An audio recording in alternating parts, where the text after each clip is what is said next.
23장 10번째 열국 예언이 나왔습니다. 첫 번째가 멋졌고 다섯 번째도 멋졌고 마지막도 멋져야겠죠. 마지막에는 누가 등장할까요? 이 마지막 10번째 이 대미를 장식할 나라는 어떤 나라일까요?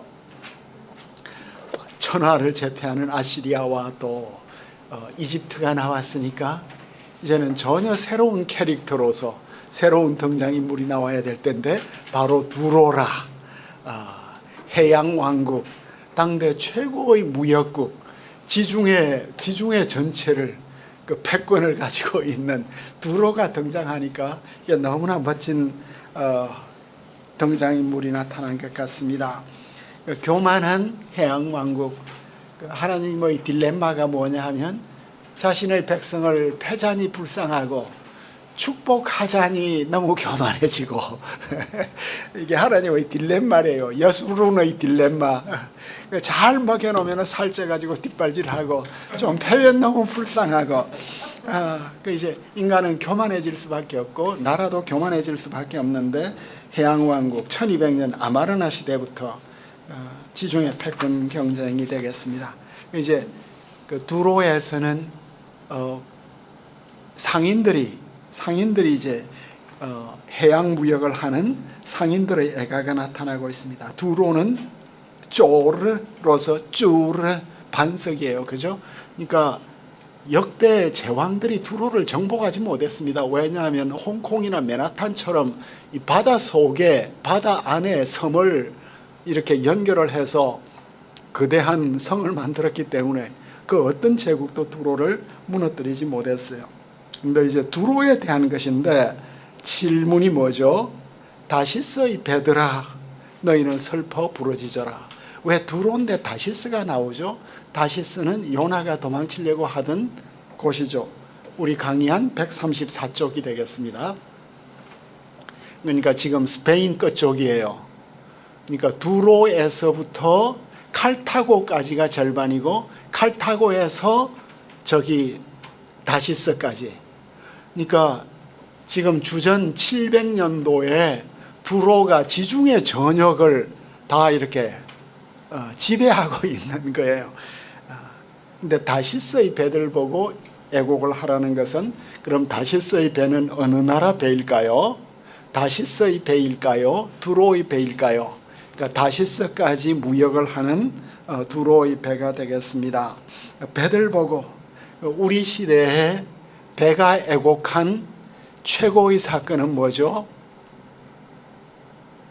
우리는 세월호 때문에 상처를 너무 많이 받은 것 같아요. 그죠? 배가 젊은 아이들이 너무나 갑자기 참 이렇게 참혹한 죽음을 당했으니까 세월호의 가슴 상처가 깊은데 세계적으로 그 배의 최고의 사건은 타이타닉이죠.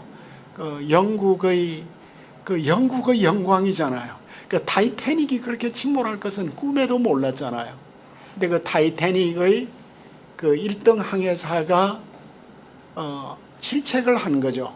북극에서 이렇게 아이스버그가 내려온다는데 그걸 무시한 거예요. 그 이제 배가 애곡하는 이런 모습.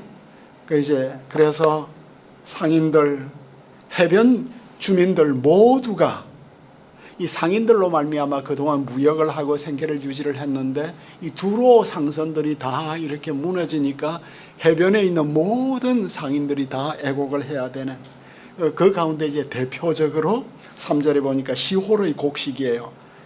이집트의 옛 이름이 되겠습니다. 그죠? 시홀.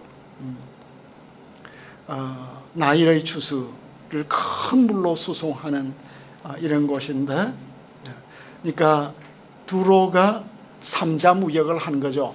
이집트에서 이제 많은 곡식을 싸게 사가지고 온 세계에 이제 이렇게 파는 이런 모습이 되겠습니다.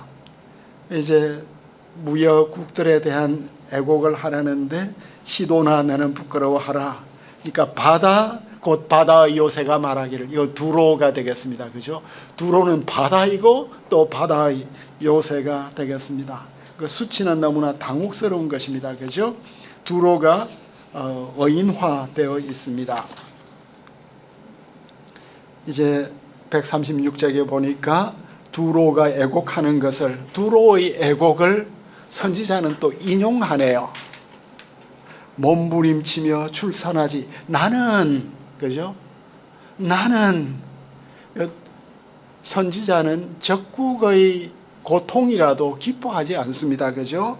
그 두로의 고통에 동참하는 하나님께서 모든 피조물의 고통을 참 성령의 무한한 탄식으로 탄식하시듯이 몸부림치며 출산하지 못했고 청년들을 양육하지 못했고 처녀들을 생육하지 못했다. 부림의 여인처럼 되었다. 그래서 이제 6절 그 소식이 이제 온 세상에 두로의 상선이 다 무너졌다는 이 소식이 온 세상에 퍼져갔는데 제일 큰 것은 이제 이집트가 너무 놀라서 고통을 받고, 그런데 이제 갑자기 너희는 다시스로 건너가라. 다시스가 땅끝이라고 했습니다. 그죠? 다시스로 건너가라. 지중해 끝까지 도망쳐라. 지금 두로가 망하게 생겼네요. 그 두로의 건국은 로마의 건국하고 같아요. 조선의 건국은 언제죠? 그러니까 우리 코리아의 건국 단군으로부터 시작되잖아요. 주전 2333년 우리 신화적으로 중국하고 이 건국 연도가 같다고. 그러니까 한국 사람의 기상이 어마어마했어요. 우리가 원래 중국하고 맞먹던 나라라고. 두로와 로마가 맞먹었던. 이제 그러니까 아합이 두로 왕 딸을, 에빠의 딸을, 이세벨을 이제 아내로 맞이할 정도 같으면 사마리아가 그때 얼마나 부강한 나라였나. 그 이제 두로에 대해서 뭐라고 이제 애가를 하죠. 8절 보니까 두로는 어떤 나라예요? 멸류관을 씌워주던 나라야. 나라마다 두로하고 무역을 하면 너무나 부강해져. 멸류관. 그리고 상인들은 고관들이야. 무역상들은 세상에 존귀했어. 근데 두로에 대해서 누가 이 일을 정했냐? 이게 이제 이사야의 늘 키워드 같아요. 너희들이 부강한 나라가 된 게 누가 정했는지 아냐? 너희들이 잘나서 된 것이 아니다. 주님의 뜻이 있고 용도가 있었다. 사실 현재 온 세계가 그 이제 한국을 빼고 알파벳 언어를 쓰잖아요. 이 알파벳의 기원이 어디예요? 두로예요. 그러니까 페니키아, 두로, 시돈, 페니키아. 우가릿이라고 하지 않습니까? 우가릿이 망하면서 이게 두로로 넘어가거든요. 그러니까 원래 이 아시아의 이 알파벳 언어가 그전에는 전부 쐐기 문자였는데 이 두로 이쪽 지역에서 페니키아에서 처음 알파벳 언어를 만드는 것이 이렇게 이제 사이프러스를 거쳐서 그리스로 간 거예요. 그러니까 히브리 알파벳 순서하고 그리스 알파벳 순서가 같고, 그리고 너무나 모양도 비슷하고, 그러니까 문명이 아시아에서 유럽으로 갔는데 지금은 유럽이 이제 아시아 전체를 지배하고 있는 그런 나라예요. 그러니까 참 우리가 문명사 가운데 있는 거죠. 성경이 문명사 가운데서 우리에게 전달되고 있는데 이 모든 것들을 주님이 정했다. 이 두로가 가지고 있는 이 모습이 요한계시록에서는 이제 바빌론에게 적용이 되고 있습니다. 그죠? 그래서 온갖 사치품들이 이제 나누어지면서 함께 영혼까지 이렇게 사고 파는 이런 모습이 됐습니다. 어쨌든 중요한 포인트는 주님께서 어쨌든 두로의 영광을 다 정하셨다. 두로를 멸망시키는 자도 아시리아가 아니라 주 하나님이다. 두로의 모든 영광, 그 가온, 그 천재성, 그 아름다움, 저비, 그 귀여움, 더러움, 모든 것들 다 주님이 정하셨다. 딸 다시스야. 그 다시스가 이제 나일처럼 넘친다 하는 것은 뭐예요? 나일의 홍수가 해마다 이제 범람하게 되는데 역사의 홍수가 너희들을 덮쳐라. 헐기나 파거라. 이렇게 공동 번역해서 너희는 헐기나 파거라. 항구가 사라졌다. 이제 주님께서 이 명령을 해서 참 두로가 망하는데 마치 학대받은 처녀딸 시도나 너에게 다시 희락이 없을 것이다. 기띔으로 돌아가라고. 그리고 이제 갈대아 사람 땅을 보라고 하죠. 갈대아가. 그러니까 바빌론과 두로가 이렇게 연합해서 반아시리아 전선을 만들었으니까 해양 군사력은 다 이제 두로가 장악하고 있었으니까 바빌론은 정말로 모로닥 발라단은 천재였던 것 같아요. 모로닥 발라단이 아시리아를 드디어 엎어칠 수 있다고 생각하고 모든 외교력과 정보력을 다 동원했는데 그것은 주님의 경영이 아니었다. 그래서 이제 견고한 성이 파괴되고, 그래서 두로, 그렇지만 이사야의 예언은 이 심판 가운데 늘 회복에 대한 예언으로 두로가 70년 이후에는 회복이 될 것이다. 근데 두로는 기생의 노래가 될 것이다. 그 이사야가 또 어떻게 기생을 알았을까? 기생의 노래는 어떤 노래일까요? 그 기생이 어떻게 되었습니까? 잊어버린 바 되었대요. 근데 잊어버린 바 되었던 이 기생이 다시 이제 고향 땅으로 돌아왔어. 수금을 가지고 성읍에 두루 다니고 기묘한 곡조로 많은 노래를 부르고 있는. 그래서 참 이제는 그 몸도 쇠하고 연약해졌지만 그 옛날 최고로 아름답게 불렀던, 그리고 정감 있게 불렀던, 감성적으로 불렀던 이 노래를 이제 다시 틀어주면서 그 이제 영광을 회복해 가는, 이것을 기생의 노래. 주님께서 이제 두로를 다시 돌보실 것이다 하나님의 계획, 값을 받을 것이다 하는, 이것이 이제 창녀의 화대를 다시 받을 것이다. 두로는 지면에 있는 열방과 음란을 다시 행할 것이다. 그 회복되고 나서는 그렇게 이제 될 것인데, 마지막 아이러니가 참 이해할 수 없는 비약이, 창녀 두로가 그 무역한 것의 이익을 거룩한 주님께 드린대. 신명기 법에 따르면 그 창기나 창부가 번 돈은 헌금을 할 수 없다고 이제 했죠. 그래서 이제 옛날 빌리 그레햄이 라스베가스에 갔을 때, 라스베가스에서 이제 그 종사하는 여러 여자들이 우리도 교회 가서 헌금하면 교회가 받을 수 있느냐 없느냐 하는 그 이제 질문을 빌리 그레햄에게 한 적이 있습니다. 그러니까 이거 참 우리 논리로는 이해하기 어려운데, 두로의 무역으로 예루살렘 백성들이나 제사장들의 삶이 윤택하게 되는 것으로 보고, 클레멘스가 이제 이사야 연구에 있어서 정말 큰 획을 전 시대에 이제 그은 분이신데, 궁극적으로 열국의 부요함이 주님과 그의 백성의 영광으로 돌아간다. 모티어는 이제 복음주의적이니까 두로가 새로운 신분을 얻게 될 것이다. 새로운 정신을 갖게 될 것이다. 용병 정신 버리고 너그러운 나라가 될 것이다. 이게 이제 우리들에게는 더 가까운 메시지가 될 것 같습니다. 역사적으로 이제 이 예언이 어떻게 성취되었는가 하는 것인데, 우리가 이사야의 묵시록으로 들어가기 전에 열 나라에 대한 열국 예언을 제가 정리를 해보았습니다. 이 열국 예언을 우리가 어떻게 적용을 할 수 있을까요? 열국 예언의 마지막 예언이 두로인데, 우리는 이사야가 가진 말씀을 따라서 묵상을 하고 있습니다.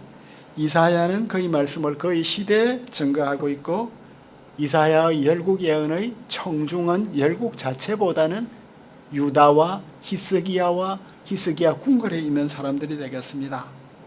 그러나 이사야는 이 말씀을 통해서 오고 오는 시대 주님의 열국 경영에 대한 모델을 제시하고 있습니다.